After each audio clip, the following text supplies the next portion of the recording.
तो बेटा जो एंटीबॉडी होती है वो हमारे बॉडी में बनती है और एंटीबायोटिक लैब में बनता है। एंटीबायोटिक पहले डिस्कवर किया था किसने? अलेक्जेंडर फ्लेमिंग ने। सेकेंड वर्ल्ड वॉर में उनको नोबेल प्राइज दिया गया था। अलॉन्ग विथ चेन एंड फ्लोरे उनको नोबेल प्राइज यहाँ पे दिया गया था। याद रखिएगा बेटा कि रिप्रोडक्शन जो है वो एक वाइटल प्रोसेस है जिससे आगे स्पेसीज की कंटिन्यूटी मेंटेन रहती है ना। बिना रिप्रोडक्शन के कोई भी स्पेसीज सरवाइव नहीं कर सकता, है ना। चाहे वो सेक्सुअल रिप्रोडक्शन करे चाहे वो एसेक्सुअल रिप्रोडक्शन करे, उसे करना ही करना होता है। जैसे अमीबा है, अमीबा में आप देखते हो बाइनरी फिजन होता है। हाइड्रा है, हाइड्रा में बडिंग होती है। यीस्ट में क्या होती है? बडिंग होती है।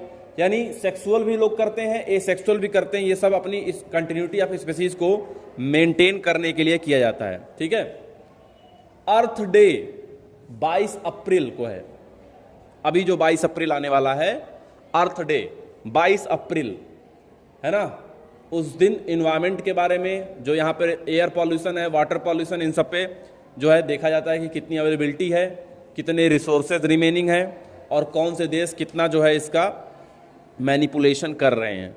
सारे flowering plant sexual reproduction show करते हैं। ऑल फ्लावरिंग प्लांट जो है सेक्सुअल रिप्रोडक्शन जो है शो करते हैं। फ्लावर जो होता है वो मॉर्फोलॉजिकल एंड एम्ब्रियोलॉजिकल मार्वल होता है।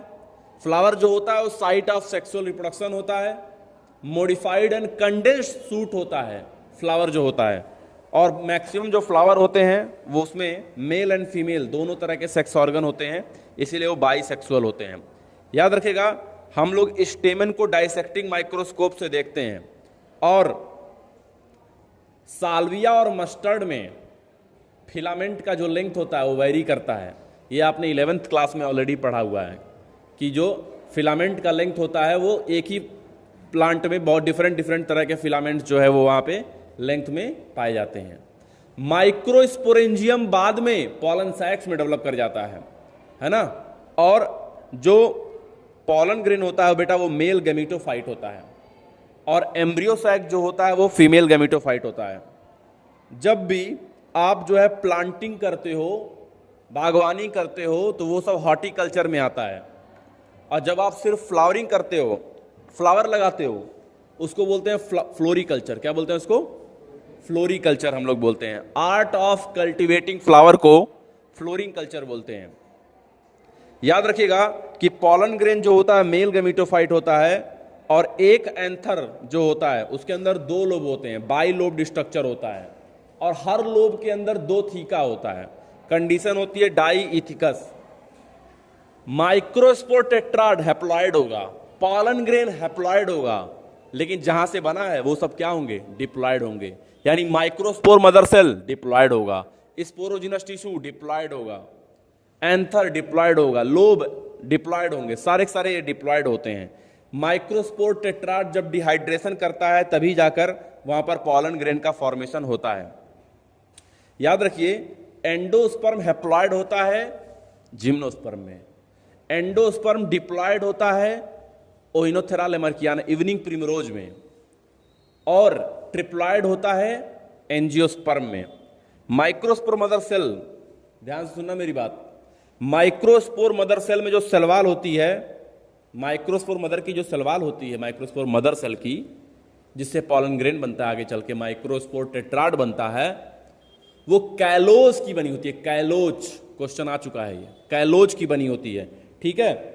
कैलोज याद रखना बेटा, कैलोज जो होता है act as temporary wall to prevent the product of meiosis, cohesion और फ्यूजन से बचाने कम करता है। ये कैलोज प्रोटेक्शन करने का काम करता है, ये कैलोज जो होता है। माइक्रोस्पोर जो होते हैं अरेंज होते हैं बेटा क्लस्टर ऑफ सेल में और 4 माइक्रोस्पोर टेट्राड बनते हैं। कितने? 4 बनते हैं, ठीक है।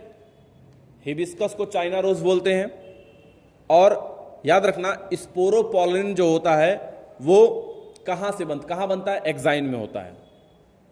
कहां अब्सेंट होता है? जर्मपोर पे अब्सेंट होता है। स्पोरोपोलिन जो होता है बेटा वो कैसे बनता है? एक क्वेश्चन ये पूछ चुका है हायर लेवल पे। तो sporopollenin is derived by the oxidative polymerization of carotenoids. Carotenoids का ही ऑक्सीडेटिव पॉलीमराइजेशन होता है। कैरेटिनॉइड्स एक पिगमेंट होता है, उसी पिगमेंट का ऑक्सीडेटिव पॉलीमराइजेशन जो होता है वो स्पोरोपोलिन देखने को मिलता है। जनरेटिव सेल जो होते हैं, पूछता है गैमीट कैसे बनाते हैं, तो माइटोसिस के थ्रू 2 मेल गैमीट बनाते हैं। जनरेटिव सेल में माइटोसिस होता है और 2 मेल गैमीट यहां पर बनते हैं। वेजिटेटिव सेल बड़ा होता है, जनरेटिव सेल छोटा होता है। वेजिटेटिव सेल को बेटा ट्यूब सेल भी बोलते हैं, ट्यूब सेल, है ना। इसको रिकॉर्ड इसीलिए कर रहे हैं कि इसको आप बाद में भी जाकर एक बार सुन लें आज, और आप सभी लोग पक्का जाकर एक बार फिर से सुनिएगा। अभी मैं इसको 1 घंटे बाद ही पोस्ट कर दूंगा। वेजिटेटिव सेल को ट्यूब सेल भी बोलते हैं, और जो जनरेटिव सेल होता है वो स्पिंडल शेप का होता है। कैसा होता है? स्पिंडल शेप का होता है। SLR सोलानेसी, लेग्यूमिनेसी और रोजिएसी, इनके पॉलन ग्रेन की वायबिलिटी मंथ्स होती है, मंथ्स, है ना। पॉलन ग्रेन के प्रिजर्वेशन के लिए XC2 प्रिजर्वेशन, क्रायो प्रिजर्वेशन बोलते हैं उसको, -196 डिग्री सेल्सियस जो है वहां पे टेम्परेचर यूज किया जाता है, ठीक है। ओव्यूल को मेगा स्पोरेंजियम बोलते हैं, और ओव्यूल आफ्टर फर्टिलाइजेशन सीड में डेवलप कर जाता है। और याद रखिएगा, एम्फीट्रोपस ओव्यूल, एनाट्रोपस मतलब होता है इन्वर्टेड ओव्यूल, एंजियोस्पर्म में होता है। ऑर्थोट्रोपस मतलब होता है स्ट्रेट ओव्यूल, जिम्नोस्पर्म में होता है। और एक होता है हॉर्स शू शेप्ड, वो होता है बेटा एम्फीट्रोपस। क्या होता है? एम्फीट्रोपस। इसकी फैमिली आपके कोर्स में नहीं है, एलिमेसी फैमिली होती है। तो हॉर्स शू शेप्ड एम्फीट्रोपस उसको हम लोग बोलते हैं। पापावेरम सिनकार्पस होता है, पापावेरम सिनकार्पस होता है, पापावेरम सेमनीफेरम। और जो मिकेलिया होता है वो एपोकार्पस होता है। दोनों का फिगर एनसीईआरटी में बनाया हुआ है। एम्ब्रियो सैक 7 सेल्ड 8 न्यूक्लिएटेड होती है। और एम्ब्रियो सैक बनता है कैसे? एक बार मियोसिस होती है और 3 बार माइटोसिस होती है। एक बार मियोसिस होता है, 3 बार माइटोसिस होता है। याद रखिए बेटा, डबल फर्टिलाइजेशन सिर्फ और सिर्फ एंजियोस्पर्म में होता है और कहीं नहीं होता है।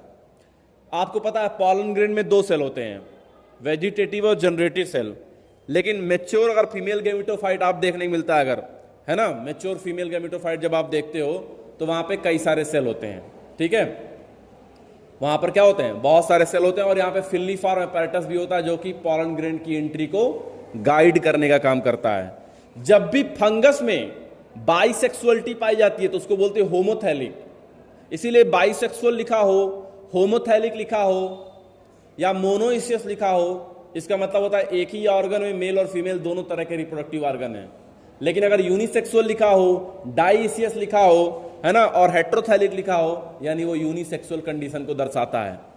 याद रखिएगा कि अगर बाइसेक्सुअल कंडीशन एनिमल में पाया जाता है तो उसको हर्माफ्रोडाइट बोलते हैं। जैसे अर्थवार्म बाइसेक्सुअल होता है, हर्माफ्रोडाइट होता है। स्पोंजेस बाइसेक्सुअल होता है। टेपवार्म बाइसेक्सुअल होता है। लीच बाइसेक्सुअल होता है। लेकिन नेरिस यूनिसेक्सुअल होता है, ठीक है। प्लांट में भी डाइसियस कई सारे प्लांट होते हैं, जैसे पपाया, डेट पाम। साइकस क्या होता है? डाइसियस। और पाइनस क्या होता है? मोनोइसियस। इस तरीके से जीनोगैमी को एल्लोगैमी भी बोलते हैं, जीनोगैमी को एल्लोगैमी भी बोलते हैं, ठीक है। Different plant different flower. Water और विंड में कॉमन कौन है? विंड। वाटर क्या है? रेयर है। और वाटर सिर्फ और सिर्फ 30 जेनरा में लिमिटेड है, 30। वो भी सारे के सारे क्या है? मोनोकॉट होते हैं, ठीक है। सबसे ज्यादा बायोटिक पॉलिनेशन होता है, और बायोटिक पॉलिनेशन करने वाले जो फ्लावर होते हैं वो रंग बिरंगे होते हैं। जूस्ट्रा हाइपोहाइड्रोफिली होता है, पानी के नीचे पॉलिनेशन होता है उसका। और वेलिस्नेरिया में पानी के ऊपर, यानी एपीहाइड्रोफिली होता है। याद रखिएगा, वाटर पॉलिनेशन काफी रेयर होता है, और पानी में रहने वाले प्लांट ज्यादातर पानी से पॉलिनेशन नहीं करते हैं। कॉर्न कॉब और ग्रास जो होता है बेटा विंड के थ्रू पॉलिनेशन करता है। इनब्रीडिंग डिप्रेशन से निकलने के लिए प्लांट जो है क्रॉस पॉलिनेशन को इंकरेज करते हैं, और उसी में सेल्फ इनकॉम्पेटिबिलिटी का फिनोमेना आता है, जो कि एक जेनेटिक मैकेनिज्म होता है। इनब्रीडिंग डिप्रेशन क्या होता है? जब monoecious plant pollen grain stigma में जाकर फर्टिलाइजेशन करता है, बार बार सेम फ्लावर में सेक्सुअल रिप्रोडक्शन होने से कोई भी नया कैरेक्टर नहीं आता, वो होता है इनब्रीडिंग। बार बार इनब्रीडिंग होता है, उससे कोई नया कैरेक्टर नहीं आता, फर्टिलिटी रिड्यूस हो जाती है। तो वो क्या करना चाहते हैं? आउटब्रीडिंग करना चाहते हैं। इमेस्कुलेशन पहले करते हैं, फिर क्या करते हैं? बैगिंग करते हैं। और यूनिसेक्सुअल फ्लावर में इमेस्कुलेशन की कोई नीड नहीं होती है। पहले बैगिंग करेंगे, फिर पॉलन ग्रेन अपने मन पसंद का लाएंगे, बैग को हटाएंगे और फिर अपना पॉलन ग्रेन डालकर फिर से क्या कर देंगे, रीबैग कर देंगे, है ना। तो इसको बोलते हैं बैगिंग टेक्निक बोलते हैं। याद रखिएगा कि जो वेजिटेटिव सेल और जनरेटिव सेल जब होता है इसको टू सेल्ड कंडीशन कहते हैं, और 60% एंजियोस्पर्म में टू सेल्ड कंडीशन होती है ना। रिमेनिंग 40% में थ्री सेल्ड कंडीशन होती है। शुरुआत से ही दो गैमीट होते हैं थ्री सेल्ड कंडीशन में। डबल फर्टिलाइजेशन जो है बेटा नवास्चीन नाम के साइंटिस्ट ने दिया था, नवास्चीन, ये क्वेश्चन भी कई बार आ चुका है। नवास्चीन नाम के साइंटिस्ट थे, उन्होंने डबल फर्टिलाइजेशन जो है दिया था। और याद रखिएगा कि मोनोकॉट जो होते हैं मेजॉरिटी एंडोस्पर्मिक होता है, और मेजॉरिटी ऑफ जो डाइकॉट होते हैं वो नॉन एंडोस्पर्मिक होते हैं। लेकिन डाइकॉट में कास्टर पपाया कॉटन को छोड़ के, सीपीसी को छोड़ के, कास्टर पपाया कॉटन जो होते हैं वो होते हैं डाइकॉट होते हुए भी क्या होते हैं, एंडोस्पर्मिक। और ऑर्किड जो है मोनोकॉट होते हुए भी क्या होता है, नॉन एंडोस्पर्मिक। याद रखना बेटा, कैस्यू, स्ट्रॉबेरी और एप्पल ये फॉल्स फ्रूट होते हैं, और जो भी ओवरी से डेवलप होता है फ्रूट उसको ट्रू फ्रूट बोलते हैं। ठीक है। सीड में seed coat, outer seed coat जो होता है उसमें भी बाहर जो होता है वो टेस्टा होता है, और अंदर वाला टेगमेन होता है, और सीड में अंदर होता है बेटा एम्ब्रियो। ठीक है। अगर एम्ब्रियो के अंदर न्यूसिलस परसिस्टेंट हो गया हमेशा हमेशा के लिए तो उसको बोलते हैं पेरिस्पर्म, जो कि कहां पाया जाता है, ब्लैक पीपर और बीट में। और परसिस्टेंट कैलिक्स पूछ लेगा तो सोलनेसी लगा के आना। सीड का डॉर्मेंसी में जाना जरूरी है। स्टोरेज, डिहाइड्रेशन और डॉर्मेंसी दोनों ही बहुत जरूरी है। याद रखना बेटा, माइक्रोपाइल जो होता है वो O2 और H2O के एंट्री में हेल्प करता है ना, जिससे आगे चल के सीड जो है पनप पाता है, डेवलप हो पाता है। सीड को बेटा राइपेंड ओव्यूल बोलते हैं, सीड को फर्टिलाइज्ड ओव्यूल बोलते हैं, सीड को बेसिस ऑफ एग्रीकल्चर बोलते हैं। और याद रखना, सिंपल फ्रूट जो होता है वो मोनो या multi carpellary ovary, superior ovary से डेवलप होता है, और मल्टी कार्पल एपोकार्पस से जो डेवलप होता है उसको बोलते हैं एग्रीगेट फ्रूट। क्या बोलते हैं, जब एपोकार्पस हो ओवरी तो उसको बोलते हैं एग्रीगेट फ्रूट। क्या बोलते हैं, एग्रीगेट फ्रूट।